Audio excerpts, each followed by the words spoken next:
Hello, I once again just pray the blessings of God over you. I'd like to take a few minutes today to look at James chapter 2, verses 1 through 7.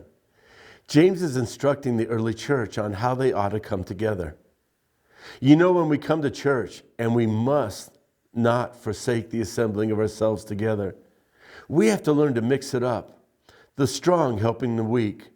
Or today I might be weak, but you're strong, but tomorrow I might be strong and you're weak. It functions as a body, the church.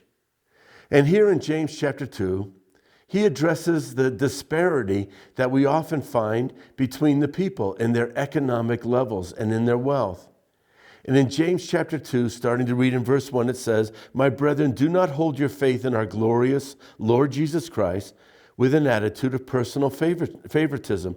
For if a man comes into your assembly with a gold ring and dressed in fine clothes, and there also comes in a poor man in dirty clothes, and you pay special attention to the one who is wearing the fine clothes and say, 'You sit here in a good place,' and you say to the poor man, 'You stand over there,' or 'Sit down by my footstool,' have you not made distinctions among yourselves and become judges with evil motives?"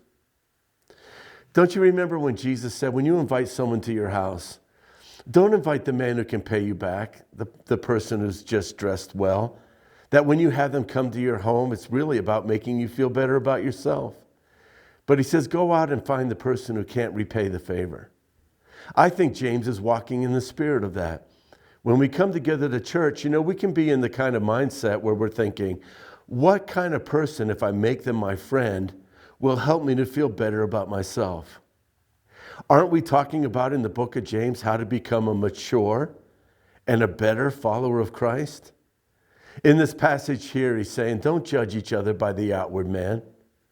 After all, isn't it true that more often than not, and he could speak this in a timeless way in every culture, it has often been the rich and the privileged and the powerful who have persecuted the church. But to those who are the poor, the needy, like he just mentioned, the orphans and the widows that we're reaching out to, isn't it true that they're not the ones who give us trouble? He's letting us know that when we come together, we should all be the same. The rich man should come in and realize that the gospel has humbled him, and he needs to identify with the man who doesn't have the means. But also the poor man should come to church and just say, I am not lesser just because the car I parked or what I'm wearing is not as nice as the next man.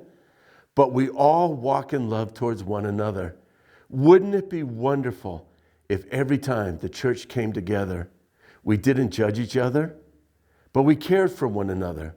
We didn't prefer each other.